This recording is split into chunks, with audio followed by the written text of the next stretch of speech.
کہ فضل و کرم کی ہیں ملکہ معصومہ قم، فضل و کرم کی ہیں ملکہ معصومہ قم، امام رضا کی ہیں رضا معصومہ قم، اور سیرت کی ان کی دیکھ کے ہوتا ہے یہ یقین، سیرت کو ان کی دیکھ کے ہوتا ہے یہ یقین، ہے اپنے وقت کی سیدہ معصومہ قم۔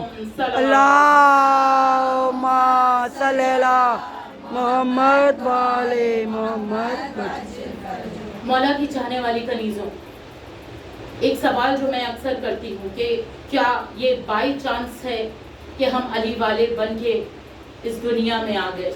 تو جواب ملے گا کہ نہیں، جو کچھ ہوتا ہے وہ بائی چانس نہیں ہوتا ہے، بلکہ ہم نے عالم ارواح میں جب مولا علی کی ولایت پیش کی جا رہی تھی تب ہم نے بڑھ کے مولا علی کی ولایت کو قبول کیا ہے، تبھی جب اس دنیا میں آئے ہیں تو علی والے بن کے ہم آئے ہیں۔ اور انشاءاللہ دعا یہ ہونا چاہیے ہے کہ بن کے علی والے آئے ہیں، جب جائیں تب بھی علی والے بے بن شک کے جائیں۔ بے شک۔ ہاں، مولا علی علیہ السلام ارشاد فرماتے ہیں کہ یہ دنیا کتنی عجیب ہے، تم اس دنیا سے محبت کرتے ہو کہ جہاں انسان آتا تو زندہ ہے لیکن جاتا مردہ ہے۔ بے شک۔ اللہ اکبر، اللہ اکبر۔ آئیے مولا کی چاہنے والی کنیزوں، قرآن پاک کا سورہ توبہ آیت نمبر 100 جس میں اللہ سبحانہ و تعالیٰ ارشاد فرما رہا ہے کہ اور وہ مہاجرین کون؟ جو مکے سے رسول اللہ کے ساتھ آئے جب آپ نے ہجرت کی، اور جنہوں نے پہلے اسلام کو قبول کیا، اور وہ انصار کون؟ جو مدینے میں رہتے تھے، جنہوں نے ان کی مدد کی یعنی مدینے والے، اور جو ان کے بتائے ہوئے راستے پہ ایمان لائے، اللہ ان سے ویسے ہی راضی ہے کہ جیسے وہ اللہ سے راضی ہیں۔ اللہ اکبر، کتنی بڑی بات ہے کہ ہم تو اللہ سے راضی ہوتے ہیں، لیکن اللہ بھی تو ہم سے راضی ہو جائے۔ ہم راضی ہیں تو ہمارے پاس بہت سارے ویلڈ ریزنز ہیں کہ اللہ نے بنا مانگے ہم کو سب کچھ عطا کر دیا ہے، لیکن ہم بھی تو اس کے ویسے بندے بن کے دکھائیں نا کہ جس سے اللہ ہم سے ویسے ہی راضی ہو جائے۔ لیکن اللہ کہہ رہا ہے کہ میں مہاجرین اور انصار سے ویسے ہی راضی ہوں جیسے وہ مجھ سے راضی ہے۔ کیوں؟ کیونکہ یہ وہ پہلے ہیں جنہوں نے اسلام کو قبول کیا۔ اور پھر ان کو جزا کیا دی جا رہی ہے؟ آیت اور آگے چلی کہ اللہ ان سے راضی ہے، اللہ نے ان کے لیے باغات بنائے ہیں جنت میں، جن کے نیچے نہریں بہہ رہی ہیں، اور جہاں یہ ہمیشہ رہنے والے ہیں، اور یہ سب سے عظیم کامیابی ہے۔ اللہ اکبر، اللہ اکبر۔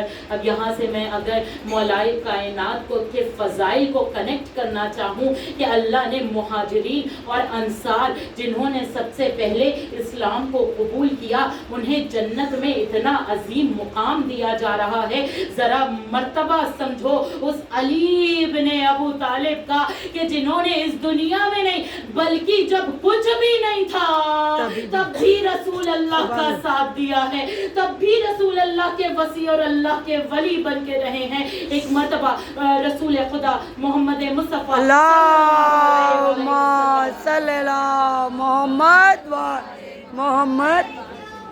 لبیک یا حسین، لبیک یا زینب،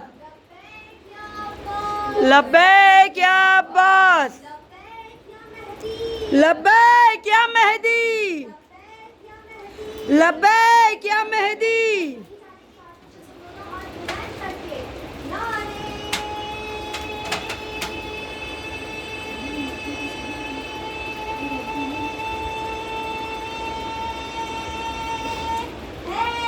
یا علی، یا علی، اللہم صلی علی محمد علی محمد وعجل فرجہم۔ تو حضور جب مسجد میں بیٹھے ہوئے تھے اور مسجد میں بیٹھے ہوئے رسول اللہ ایک ہی جملے کی بار بار تکرار کرتے جا رہے ہیں, ایک ہی لائن بار بار ریپیٹ کرتے جا رہے ہیں. اور وہ لائن کیا ہے کہ میں اس وقت بھی نبی تھا کہ جب آدم نہیں بنے تھے, آدم مٹی اور پانی کے درمیان تھے. پھر رسول اللہ نے سیم لائن کہی کہ میں تب بھی نبی تھا جب آدم نہیں بنے تھے. جب 5-6 مرتبہ بھی یہاں پہ ایک جملہ میں یہ کہتی چلوں کہ اگر مجھ جیسا انسان کسی جملے کی بار بار تکرار کرے تو یہ میرا نقص ہے, یہ میری کمی ہے. لیکن اللہ اور اللہ کے محمد اگر کسی جملے کی بار بار تکرار کرے تو یعنی وہ جملہ کچھ بہت کمال کا ہونے والا ہے. اللہ اکبر, اللہ اکبر. جس طرح سے سورہ رحمان میں کہا جا رہا ہے نا بار بار فَبِأَيِّ آلَاءِ رَبِّكُمَا تُكَذِّبَانِ, اسی طرح سے رسول اللہ نے جب 5-6 مرتبہ یہ کہہ لیا کہ میں تب بھی نبی تھا جب آدم نہیں بنے تھے, اور جب آدم مٹی اور پانی کے درمیان تھے, ایسا لگا کہ جیسے رسول اللہ اس جملے کو کمپلیٹ ہونے کا انتظار کر رہے ہیں. جب 5-6 مرتبہ کہہ چکے تو مسجد میں مولائے کائنات تشریف لائے اور آ کے کہا یا نبی اللہ, آپ اس وقت نبی تھے جب آدم نہیں بنے تھے, اور میں اس وقت ولی تھا جب آدم نہیں بنے تھے. میں اس وقت نبی تھا جب آدم مٹی اور پانی کے درمیان تھے. اللہ اکبر, اللہ اکبر. آپ سننا چاہیں گے چند جملے کہ علی کہاں کہاں پہ پہلے ہیں؟ یوں ہی نہیں علی کو اتنا بلند درجہ ملا ہے. مولا علی علیہ السلام وہ ہیں کہ جنہوں نے سب سے پہلے رسول اللہ کی رسالت کو قبول کیا ہے. مولا علی نے سب سے پہلے رسول اللہ کے ساتھ نماز پڑھی ہے. مولا علی نے سب سے پہلے رسول اللہ کے ساتھ قرآن پڑھا ہے. مولا علی نے سب سے پہلے آیتوں کو اور قرآن کو رسول اللہ کے ساتھ مل کے جمع کیا ہے. مولا علی وہ سب سے پہلے ہیں کہ جو ہر جنگ میں رسول اللہ کے ساتھ رہتے تھے اپنی جان کی پرواہ کیے بنا. مولا علی علیہ السلام وہ سب سے پہلے اور سب سے آخر ہیں کہ جن کی جائے ولادت خانہ کعبہ ہے, جن کی شہادت مسجد میں ہو رہی ہے. مولا علی وہ سب سے پہلے ہیں کہ جو دوش نبوت پہ سوار ہو کے رسول اللہ کے ساتھ مل کے سب سے پہلے بتوں کو توڑ رہے ہیں, اور رسول اللہ یہ کہتے ہوئے نظر آ رہے ہیں کہ اے علی, آج میں اتنا فخر محسوس کر رہا ہوں کہ آپ میرے دوش پہ سوار بتوں کو توڑ رہے ہیں. اللہ اکبر, اللہ اکبر. میں کیا کہوں کہ مولا علی کیا کیا پہلے ہیں. یہ وہ ہیں کہ جو کوثر پہ رسول اللہ کے ساتھ سب سے پہلے ہوں گے. جو جنت اور جہنم کی جب تقسیم کرنے کی چابیاں دی جا رہی ہوں گی نا, تو ایک نورانی منبر ہوگا, رسول اللہ اس پہ تشریف فرما ہوں گے. نیکسٹ اس پہ مولا علی اسٹیپ پہ بیٹھے ہوں گے, اور جبریل امین چابیاں لا کے رسول اللہ کو دیں گے. یا رسول اللہ یہ جنت کی چابیاں ہیں. رسول اللہ کہیں گے علی کو دے دیجئے.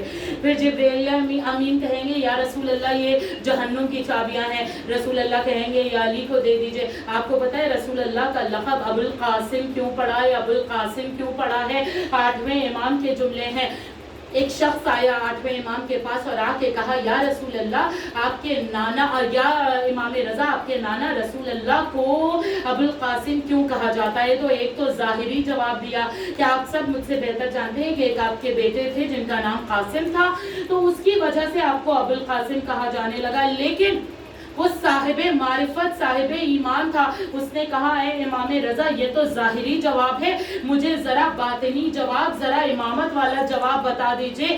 تو امام رضا نے یہ جواب دیا تھا کہ محشر کے میدان میں جب جنت اور جہنم تقسیم کیا جائے گا تو مولا علی جنت اور جہنم تقسیم کریں گے, اور جو تقسیم کرتا ہے اسے قاسم کہا جاتا ہے. اور رسول اللہ آپ کے باپ کی جگہ پہ ہے اور علی رسول اللہ کے بیٹے کی جگہ پہ ہے, اس لیے رسول اللہ کو ابو القاسم کہا جاتا ہے.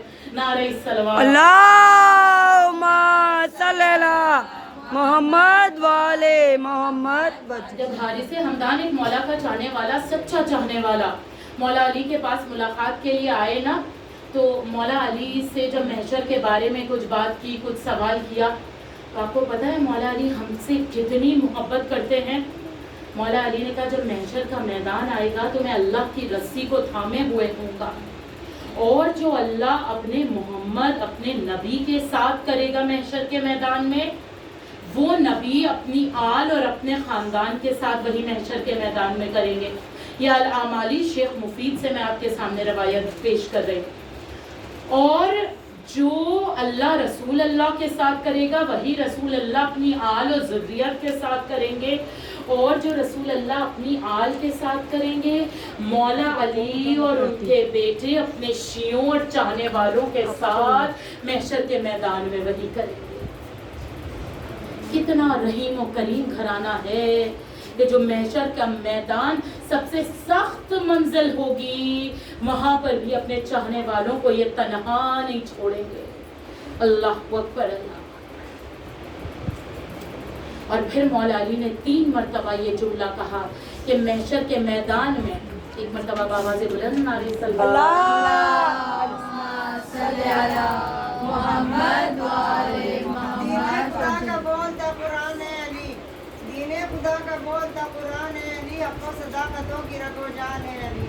محفل میں لے کر دیکھ کے مشکل کشا کا نام نسل منافقی کی پہچان ہے علی. اور محمد والے محمد صلوات اللہم صلی علی محمد و آل محمد وعجل فرجهم. بآواز بلند نعرہ صلی اللہ. اللہم صلی علی. جنگل پہاڑ کرتے ہیں نادے علی علی، مشکل کو سب کی حل کرو مشکل کشائی. نجف جانی کی حاجت ہے دونوں ہاتھ بلند کر کے نعرے حیدری حیدری حیدری. مولا علی کے بابا سے بلند سلوات. اللہم صلی علی محمد و آل محمد. اور پھر مولا علی نے 3 مرتبہ حارث حمدان سے کہا کہ اے حارث محشر کے میدان میں تم اس کے ساتھ رہو گے جس سے تم محبت کرتے ہو، اس کے ساتھ رہو گے جس سے محبت کرتے ہو، اس کے ساتھ رہو گے جس سے محبت کرتے ہو. تو ہم فخر کریں کہ ہم ان کے ساتھ رہیں گے جن سے ہم محبت کرتے ہیں اور وہ محمد والے محمد علیہ السلام ہیں. محشر کے میدان میں ہم فخر کریں گے اپنی نسبت پہ. ایک 100% کامیابی کیا ہوتی ہے نا، یہ محشر کے میدان میں علی والے کامیاب ہو کے دیکھنے سے انشاءاللہ. اور یہ میرے جملے نہیں ہیں بلکہ جناب فاطمہ زہرا سلام اللہ علیہا ارشاد فرماتی ہیں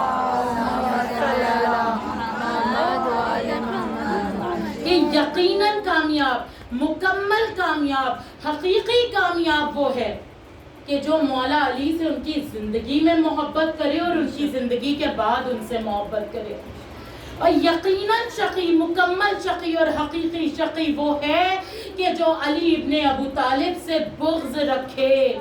محشر کے میدان میں اللہ علی سے بغض کرنے والوں کی پیشانی میں درمیان میں لکھ دے گا کہ یہ اللہ کی رحمت سے مایوس ہو چکے ہیں، یہ اللہ کی رحمت سے مایوس ہو چکے ہیں. اللہ اکبر اللہ اکبر. آپ کو پتہ ایک مرتبہ نبی عیسیٰ کی جو قوم والے تھے تو ان کو یہ کہا گیا کہ 40 رات نمازیں پڑھو، عبادتیں کرو اور جو حاجت مانگو گے وہ حاجت پوری ہو جائے گی. تمام لوگوں نے نماز جنہوں نے پڑھی ان کی حاجتیں قبول ہوئی، لیکن ایک شخص ایسا آیا کہ جس کی 40ویں رات کے بعد حاجت قبول نہیں ہوئی. وہ جناب عیسیٰ کی خدمت میں کمپلین کے لیے آیا اور اس نے کہا کہ اے نبی عیسیٰ میری تو حاجت قبول نہیں ہوئی. نبی عیسیٰ نے وضو کیا، مصلی بچھایا، اللہ سے دعا کی. اللہ نے کہا اے عیسیٰ کیوں کی؟ یہ مجھ تک اس ذریعے سے آ رہا تھا جو ذریعہ مجھ تک آنے کے لیے ہی نہیں ہے، اور اس نے آپ کی نبوت پہ شک کیا ہے. تو نبی عیسیٰ نے جب کہا تو اس نے ایکسپٹ کیا کہ ہاں نبی اللہ، ہاں روح اللہ، یہی وجہ ہے کہ میں اللہ تک آپ کے سوا کسی اور سے گیا. جو عیسیٰ کی نبوت کو نہ مانے اللہ اس کو رد کر دیتا ہے. تو پھر جو فخر عیسیٰ علی ابن ابو طالب کو نہ مانے تو پھر اس کی دنیا بھی بیکار ہے اور آخرت بھی بیکار ہے. سبحان اللہ. صلہ عشق علی کا ہر قدم ہر گام رکھا ہے، علی والوں کی خاطر کئی حسین عام رکھا ہے. سبحان اللہ. علی کے عشق میں جینا، علی کے عشق میں مرنا، اسی پر زست کا آغاز اور انجام. سبحان اللہ. عظمت مولا کائنات آواز بلند سلوات. اللہم صلی علی محمد وآل محمد جزاک اللہ مولا آپ سب کو سلامت رکھے ہر جائز ذیلی حاجت الہی آمین انشاءاللہ تمام مولا کے چاہنے والوں کی تو آپ یہ دیکھیں کہ علی والوں کے لیے اتنا اہتمام کیا جا رہا ہے اتنا اہتمام کیا جا رہا ہے کہ چاہے وہ آخرت ہو چاہے وہ موت کی منزل ہو چاہے وہ قبر کی منزل ہو چاہے وہ برزخ ہو چاہے وہ میزان ہو چاہے وہ پولیس سرات ہو کوئی منزل ہو علی والا یا علی کہہ کے انشاءاللہ جنت میں داخل ہو جائے گا اسی لیے تو شاعر نے قلم اٹھایا اور یہ جملے لکھے کہ کتنی حسین قبر کی وہ رات ہو گئی کتنی حسین قبر کی وہ رات ہو گئی اور مولا علی سے جب کہ ملاقات ہو گئی اور منکر نکیر آئے تھے کرنے کو جب حساب میں نے کہا علی سے میری بات ہو گئی اللہم صلی علی ندا پاکی سلامتی کے لیے آواز بلند سلوات اللہم صلی علی محمد وآل محمد وعجل فرجہم اسی لیے کہا جاتا ہے کہ علی کے عشق میں تحیہ غیر ممکن ہے زبانیں چپ بھی ہو جائیں تو چہرے بول پڑتے ہیں مولا علی کا عشق جو ہے نا وہ خون میں ایسی حرارت پیدا کرتا ہے کہ ہر کسی کا چہرہ کھل جاتا ہے ہاں تو جب ہم مولا علی علیہ السلام کی اتنی محبت کرتے ہیں ان سے تو پھر ہم ڈیفینیٹلی یہ نہیں چاہیں گے کہ ہمارے کسی عمل کی وجہ سے مولا علی علیہ السلام کو ہم غمزدہ کریں ہاں کبھی ہم یہ نہیں چاہیں گے کہ اگر ہم عین اللہ سے محبت کرتے ہیں تو ہم اپنی آنکھوں سے گناہ کریں ہم کبھی نہیں چاہیں گے کہ اگر ہم لسان اللہ سے محبت کرتے ہیں تو اس زبان سے ہم کبھی کوئی گناہ کریں ہم کبھی نہیں چاہیں گے کہ اگر ہم ید اللہ سے محبت کرتے ہیں تو ہمارے ہاتھ کسی غلط کام کو انجام دے ہاں ولایت کو قبول کرنا صرف زبان سے بول دینا نہیں ہے کہ ہم مولا علی علیہ السلام اور ان کی آل کی ولایت کو ایکسیپٹ کرتے ہیں قبول کرتے ہیں بلکہ اس حقیقت کو اپنی زندگی کی حقیقت بنا لینا کہ ولایت کو قبول کرنے کا مطلب یہ ہے کہ 24/7 ہم اپنے امام کی نگرانی میں ہیں اللہ اکبر اللہ بہت توجہ چاہوں گی میں اس جملے پہ کہ ولایت کو ایکسپٹ کرنا یہ ہے کہ یہ نہ انسان سمجھے کہ میں آزاد ہوں اور میں کچھ بھی کر سکتا ہوں یا کر سکتی ہوں ولایت کو ایکسپٹ کرنے کا مطلب یہ ہے کہ امام کی نظریں ہر وقت مجھ پہ ہیں میں کوئی بھی عمل کرنے جا رہی ہوں تو یہ مجھے سوچنا ہے کہ یہ عمل میرے وقت کے امام کو راضی کرے گا یا ان کو ناراض کرے گا اور قسم خدا کی مولا علی اور ان کے بیٹے ہم سے اتنی محبت کرتے ہیں کہ ہم دنیا کے کسی کونے میں بھی ہونا تو ہماری تکلیفوں میں ہم سے زیادہ وہ تڑپ جاتے ہیں اپنے ایمان کو اتنا بلند کریں اپنے ایمان کو اتنا بلند کریں مولا علی علیہ السلام کے وہ جملے کہ اپنی ویلیو سمجھو اپنا اسٹیٹس سمجھو کہ تمہارا مرتبہ تمہارا اسٹیٹس اتنا بلند ہے کہ کم سے کم تمہارے نفس کی قیمت جنت ہے اس سے کم نے خود کو نہ بیچنا معمولی طور پہ اگر ہم کوئی اپنا گھر بھی اس دنیا میں بیچ رہے ہیں تو کیا ہم اپنے لاس میں گھر کو بیچیں گے کبھی نہیں بیچیں گے تو وہ جو نفس ہمیں کامیابی کی طرف لے کے جائے گا اس نفس کو ہم جنت سے کم میں کیسے بیچ سکتے ہیں جبکہ مولا علی کہہ رہے ہیں عزادارہ نے امام میں بہت ضرورت ہے اپنی ہر وقت اصلاح کرتے رہنے کی ہر وقت گناہوں سے خود کو پاکیزہ کرنے کی کیونکہ صاحب ایمان وہ نہیں ہوتا ہے کہ جو خود نیکیاں کرتا رہے بلکہ صاحب ایمان وہ ہے کہ جو خود تو نیک عمل انجام دے لیکن دوسروں کو بھی نیکی کرنے کی ہدایت دے اور راہ مستقیم پہ لے کے آئے صاحب ایمان وہ نہیں ہے کہ جو خود گناہ نہ کرے بلکہ وہ ہے کہ جو خود تو گناہ کم سے کم کرے اور جو اس کے اطراف کے لوگ ہیں ان کو بھی کم سے کم گناہ کرنے کی وہ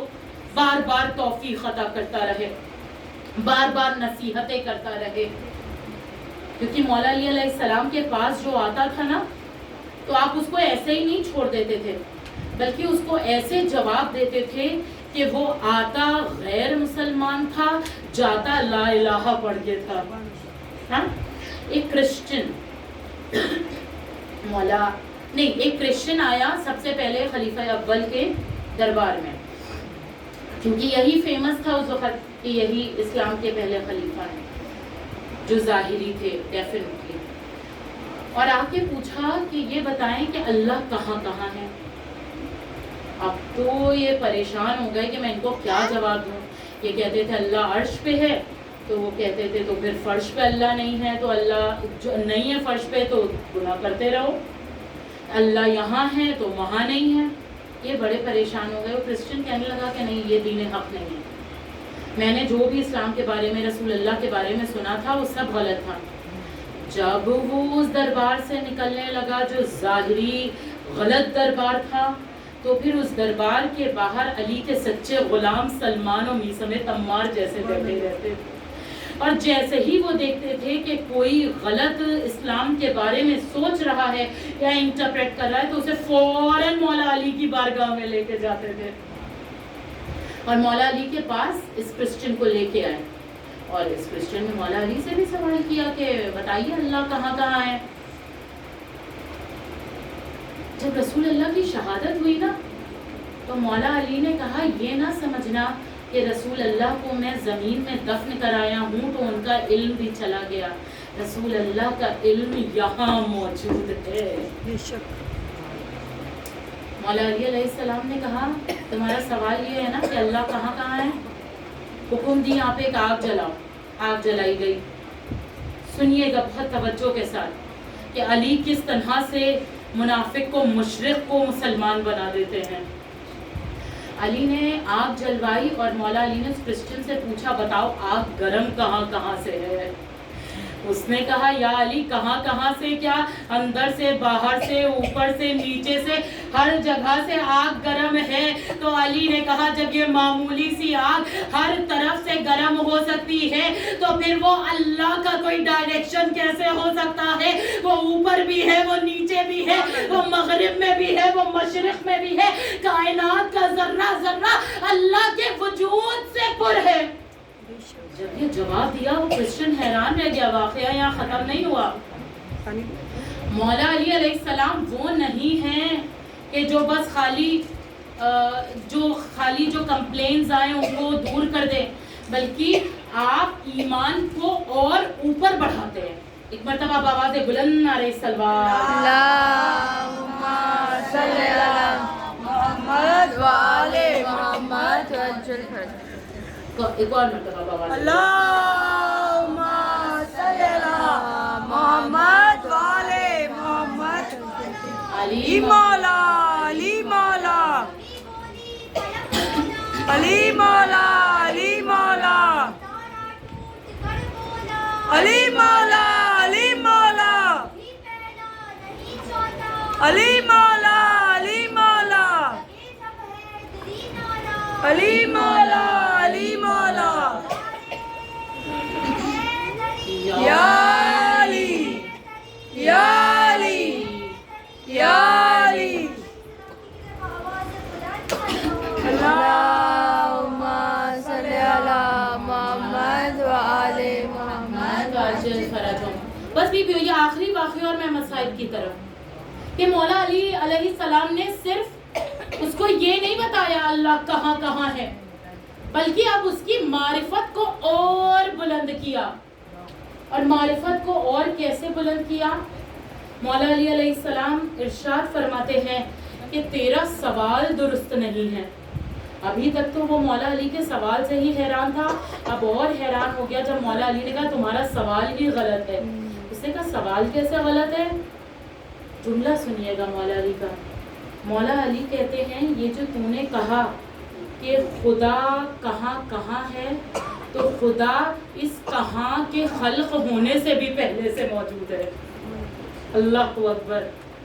کہاں کہاں زمان کی باتیں یا ڈائریکشنز کی، سمتوں کی باتیں تب آتی ہیں کہ جو اللہ نے بعد میں خلق کی ہوں، لیکن جو عرش و فرش سے پہلے سے موجود ہے، جو چاند و سورج اور ستاروں سے پہلے موجود ہے، جو عرش اور کرسی اور قلم سے پہلے سے موجود ہے، بلکہ یہ وہ ہے کہ جو ان سب چیزوں کا بنانے والا ہے، جو کہاں کا بنانے والا ہے، وہ میرا خدا ہے۔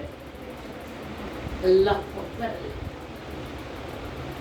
جب کچھ نہیں تھا تو صرف محمد اور علی کا نور تھا، جو خدا کے نور کا طواف کرتا جاتا تھا اور اللہ کی حمد و ثنا کرتا جاتا تھا۔ عزاداران امام ذہنوں میں رہے کہ یہ وہ علی ابن ابو طالب ہیں کہ جو کہہ رہے ہیں پروردگار میری عزت کے لیے صرف اتنا کافی ہے کہ تو میرا رب ہے۔ مولا علی نے عزت کی ڈیفینیشن بتا دی کہ نہ بڑے گھر سے عزت ہے، نہ بڑی گاڑی سے عزت ہے، نہ مال و دولت سے عزت ہے، دنیا کی کسی چیز سے عزت نہیں ہے۔ اگر ہم گناہگار بندے کی کسی چیز سے عزت ہے وہ یہ کہ ہم اس کے بندے ہیں اور وہ ہمارا رب ہے۔ اور بس یہی محبت تھی کہ جو مولا علی علیہ السلام سے آپ کے بیٹوں میں آئی اور وہ ہمیں کربلا میں نظر آئی کہ اللہ سے اتنی محبت کہ اپنا سب کچھ قربان کر دیا، لیکن حسین کے صبر میں فرق نہیں آیا کہ اے اللہ تو دیکھ رہا ہے، یہ سب تیرے سامنے ہے، یہ سب تیرے لیے ہے۔ عزاداران 10 محرم کے مصائب بانی مجلس نے مجھے پڑھنے کو بولا۔ ناممکن ہے کہ 10 محرم کے مصائب پڑھے جائیں، کیونکہ یہ ایسا سخت دن ہے کہ جیسا تاریخ اسلام میں کبھی کوئی دن نہیں آیا، کہ جب جناب زہرا کا بھرا ہوا گھر ایک دوپہر میں اجڑ گیا، جس حسین کو چکیاں پیس کے پالا تھا، وہ حسین گھوڑوں کی ٹاکوں کے نیچے پامال ہو رہا ہے، اور جناب زینب مدینے کا رخ کر کے چلاتی ہوئی نظر آ رہی ہے، اے نانا یہ آپ کا حسین ہے جو آپ کے سینے پہ سوتا تھا، اس کے جسم کو پامال کیا جا رہا ہے، آپ کے حسین کے جسم اعضا کو کاٹا جا رہا ہے، نانا یہ آپ کا حسین ہے۔ ہاں عزاداران امام حسین علیہ السلام، میں کیا بتاؤں کہ حسین کب شہید ہوئے ہیں۔ جب قاسم کے لاش کے ٹکڑے جمع کر کے گٹھری میں لائے ہیں، حسین اس وقت شہید ہوئے ہیں۔ جب علی اکبر سے جوان کا لاشا لائے ہیں، حسین اس وقت شہید ہوئے ہیں۔ جب علی اصغر سے 6 ماہ کے گلے سے تیر نکالا ہے، حسین اس وقت شہید ہوئے ہیں۔ جب اونو محمد کے لاشیں اٹھائے ہیں، حسین اس وقت شہید ہوئے ہیں۔ حسین اس وقت شہید ہوئے ہیں کہ جب عباس سے بھائی نے زانو پہ دب توڑ دیا تھا۔ ہر شہید کے لاشے پہ حسین شہید ہوتے رہے ہیں۔ ہاں عزاداران امام، آپ کی آوازیں بلند ہو رہی ہیں، یہی حق ہے گریہ کرنے کا۔ نہ جانے کس کے پہلو میں ایک غریب ماں بیٹھی ہے جو اپنے لٹے ہوئے گھر کا پرسہ لینے آئی ہے۔ امام زمانہ پرسہ لینے آئے ہیں۔ اللہ آپ کو کوئی غم نہ دے سوائے غم حسین کے، آپ کے گھروں کو آباد رکھے، آپ کے بچوں کو سلامت رکھے، لیکن اللہ کربلا میں 10 محرم حسین اتنے غریب ہو گئے کہ خیمے میں جب جناب قاسم کی لاش کی گٹھری لے کے آئے نا، ہمارے لیے پڑھنا بہت آسان ہے، آپ کے لیے سننا بہت آسان ہے، لیکن کوئی ذرا میں فرما کے دل سے پوچھے کہ اپنے جوان بیٹے کی گٹھری لاش کے اور جناب فرما کہتی تھی امام حسین سے، آپ کا مشکل کشا علی کے لال ہے، میری مشکل کشائی کریے، اتنا تو بتا دیجئے کہ میرے لال کا چہرہ کدھر ہے، میں اپنے لال کی